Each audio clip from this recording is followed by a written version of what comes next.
Assalamualaikum warahmatullahi wabarakatuh. Perkenalkan, saya atas nama Selviana dari Prodi Tadris Matematika Fakultas Tarbiyah Institut Agama Islam Negeri Parepare. Baiklah, pada kesempatan kali ini saya akan mewawancarai salah satu guru yang ada di MAN 1 Parepare terkait dengan mata kuliah Etika Profesi Guru.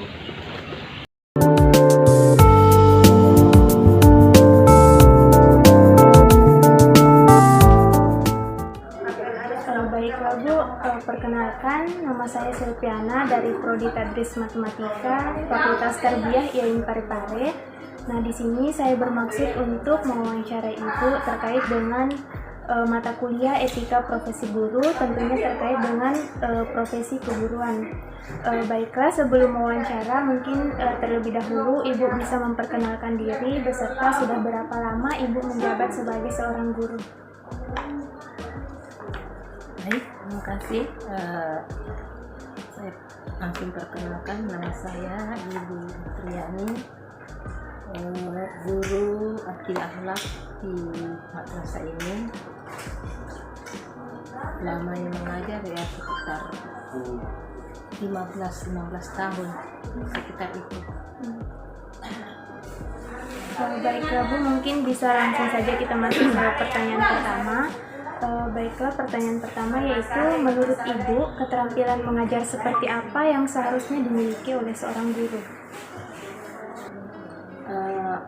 Jadi guru itu harus bisa betul-betul punya keahlian, keterampilan dalam mengajar. Misalnya dalam mengajar itu apa saja terlebih dahulu yang dilakukan. Jadi dalam mengajar ada namanya pembuka. Di pembuka itu salam, kemudian berdoa, kemudian mengabsensi siswa, kemudian kita masuk ke apersepsi, menghubungkan materi yang lalu dengan materi yang sekarang. Kita refresh dulu otaknya anak-anak, bagaimana caranya anak masih mengingat tidak materi-materi yang telah diajarkan, kemudian kita hubungkan kepada materi yang akan diberikan. Jadi masuk ke materi langkah kedua itu inti. Di situ kita jelaskan materi apa yang akan kita ajarkan.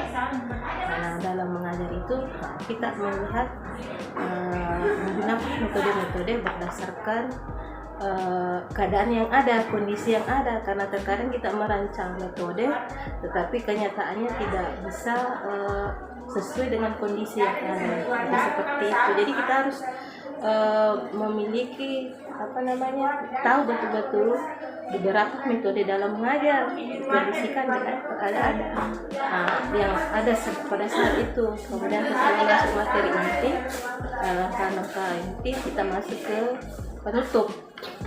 So, kita uji anak materi-materinya apakah sudah dipahami atau bagaimana kesimpulan seperti itu. Jadi intinya keterampilan mengajar yang harus dimiliki itu keterampilan dalam memahami metode-metode mengajar ya, Bu, dari mulai pembuka sampai menutup bagaimana langkah-langkah dalam mengajar.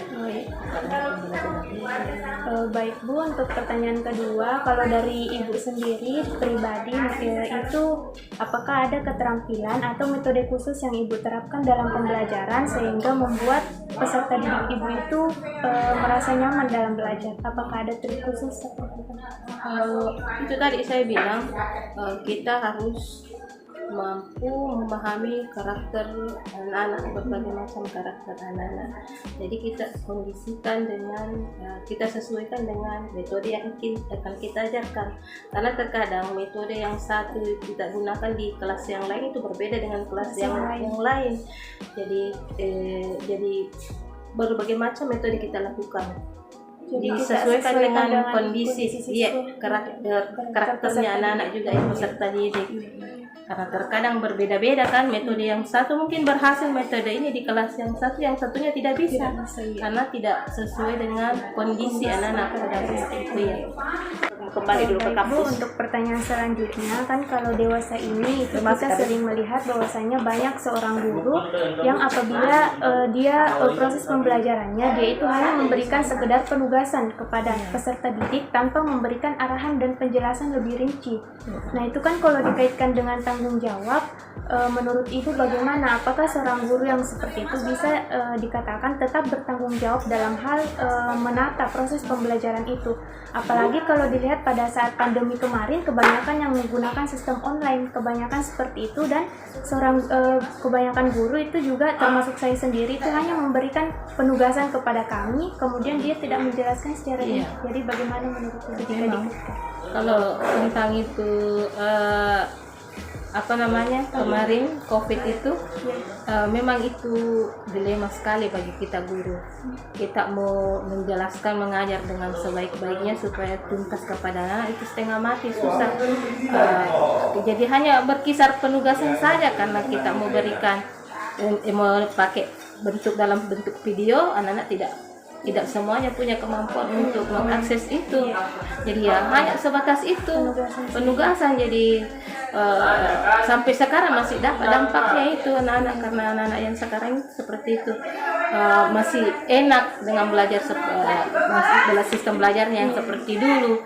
Jadi kalau saya penugasan tidak bisa kalau hanya diberikan penugasan tanpa ada penjelasan, karena anak-anak perlu didampingi, karena anak-anak dan guru itu harus bisa betul memahami gaya atau model belajar yang bagaimana yang dikuasai oleh anak-anak, yang dimau oleh anak-anak, karena anak-anak berbeda-beda cara belajarnya. Jadi kita harus mampu membedakan bahwa ini gayanya seperti ini. Dalam berbicara saja, berkomunikasi saya anak itu berbeda-beda. Ada anak-anak kalau berbicara, kalau ada disampaikan langsung dijawab, langsung menjawab. Ada yang santun, ya itu butuh waktu. Jadi tidak guru harus betul-betul memahami kondisi karakter anak-anak. Jadi kalau hanya sebatas tugas tanpa memahami kemampuan anak-anak itu tidak bisa, tidak akan tercapai apa yang kita inginkan dalam tujuan pembelajaran. Baik Bu, untuk pertanyaan selanjutnya kan bisa dibilang saat ini tuh perkembangan teknologi semakin canggih. Banyak sekali perubahan yang dihasilkan dari perkembangan teknologi itu. Nah, salah satu di bidang pendidikan yang bisa dikaitkan dengan canggihnya teknologi itu perubahannya yang bisa dilihat pada peserta didik yang dulunya itu sangat bergantung jika ingin mencari jawaban atau informasi terkait tugas harus mencari pada buku. Kalau sekarang bisa mengaksesnya kapan saja dan di mana saja, seperti menggunakan gadget. Nah, kalau Ibu sendiri dalam proses pembelajaran yang Ibu terapkan di kelas itu apakah Ibu sudah banyak menerapkan pembelajaran berbasis digital, begitu banyak melibatkan anak-anak untuk mencari informasi terkait pembelajaran? Iya, kalau saya menggunakan teknologi digital harus pakai HP, karena kalau tidak susah, karena kalau hanya berdasarkan secara manual buku saja susah juga, karena anak-anak terkadang membutuhkan jawaban-jawaban yang yang lebih luas lagi. Tetapi perlu pendampingan, karena jangan sampai kita kira anak-anak mencari jawab dan ternyata lain yang dibuka. Jadi betul-betul guru harus mengawasi penggunaan HP-nya ini, apakah betul digunakan sesuai yang kita inginkan atau digunakan melenceng dari yang kita inginkan. Jadi perlu pengawasan. Jadi kita kasih model belajar dengan cara seperti itu, tapi kita awasi betulkah itu yang dicari, sepatutnya lain lagi yang dibuka seperti itu. Baik Bu, untuk pertanyaan selanjutnya itu ini untuk misalnya pada saat di kelas Ibu misalnya ada peserta didik Ibu yang memiliki perbedaan daripada yang lain. Perbedaan dalam hal ini itu maksudnya misalnya kebutuhan khusus. Iya Bu, berkebutuhan khusus. Nah kan kalau misalnya siswa yang seperti itu, kalau dilihat kan pasti dia itu akan terlambat dalam menerima proses pembelajaran. Jadi bagaimana menurut Ibu jika seandainya Ibu memiliki peserta didik seperti itu, bagaimana cara Ibu dalam mengelola pembelajaran? Apakah disesuaikan dengan cara tangkap anak itu menerima pembelajaran, atau bagaimana buat tetap dijalankan meskipun dia belum mengerti? Tentunya harus dibedakan. Dia harus kasih perhatian khusus. Kan ada memang anak-anak yang punya berkebutuhan khusus seperti itu, perlu perhatian. Kadang juga dibully sama teman-temannya sebenarnya. Jadi kita harus perhatikan, kita harus arahkan teman-temannya yang lain juga supaya bisa menerima temannya dengan baik, bisa memahami kondisi temannya, jangan dibully. Karena ada seperti itu, kalau ada kelemahannya temannya itu dibully, jadi bahan tertawaan dari teman-temannya. Jadi kita harus mengarahkan teman-temannya yang lain supaya menerima temannya dan memahami kondisi temannya. Jadi harus dibedakan, kasih perhatian khusus, didampingi. Kalau ada tugas pembelajaran yang diberi, kita dampingi anak-anak itu ya. Jangan sama, kan tentu dia susah menerima kalau mau dibedakan, kalau mau disamakan cara belajarnya. Oke. Baik Bu, melangkah ke pertanyaan berikutnya. Itu kan kalau dilihat ini berkaitan dengan tadi canggihnya teknologi. Ini kan sekarang itu sudah banyak terlihat ya Bu, robot-robot teknologi, di mana robot-robot itu sudah banyak menggantikan tenaga dari seorang manusia, sehingga lapangan pekerjaan manusia itu menjadi lebih sempit ya karena digantikan oleh robot-robot. Nah, bagaimana Bu seandainya robot-robot itu mulai masuk ke dalam dunia pendidikan, di mana dia mulai menggantikan dia mulai mengambil peran dalam pembelajaran peserta didik, dia yang memberikan pengajaran kepada peserta didik, kan otomatis peran seorang guru itu akan semakin tersingkirkan. Nah, jadi menurut Ibu, apakah ada kemungkinan bahwasanya suatu saat nanti itu profesi seorang guru itu akan digantikan oleh robot-robot teknologi? Kalau saya tidak akan pernah bisa, karena pendidik itu ini yang dihadapi adalah makhluk hidup makhluk hidup. Dia membutuhkan emosional. Jadi kalau robot kan tidak ada pendekatan moralnya, sikapnya, tidak ada emosionalnya di situ. Kalau sebatas memberikan ilmu mungkin penayang mungkin bisa, tetapi kalau untuk mendekati secara sikapnya, memperbaiki sikap itu tidak akan bisa. Tetap guru sampai kapanpun, tetap guru dibutuhkan. Baik Bu, mungkin untuk pertanyaan terakhir itu kalau dari Ibu sendiri, apakah selama proses pembelajaran itu Ibu pernah mendapatkan kesulitan dalam proses belajar mengajar, memperoleh kesulitan dalam mengajar peserta didik? Kalau kesulitan paling hanya sekitar sarana ya, kisah sarana. Kalau kesulitan yang lain saya kira kalau saya tidak artinya menghadapi berbagai macam karakter itu membutuhkan kesabaran yang cukup tinggi bagi seorang pendidik. Jadi guru itu memang harus memiliki kesabaran yang luar biasa. Jadi kendala saya hanya berkisar sarana dan sarana saja.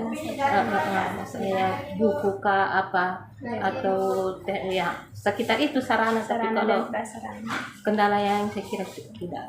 Jadi lancar-lancar saja dengan menggunakan keterampilan dan metode. Alhamdulillah. Baik Bu, terima kasih atas kesempatan yang diberikan, meluangkan waktunya untuk menjawab beberapa pertanyaan wawancara dari saya. Saya ucapkan terima kasih banyak. Sama-sama. Saya juga mau wawancarai mahasiswa tuh. Baiklah, terima kasih banyak teman-teman. Sekian video presentasi saya pada kali ini. Semoga bermanfaat. Wassalamualaikum warahmatullahi wabarakatuh.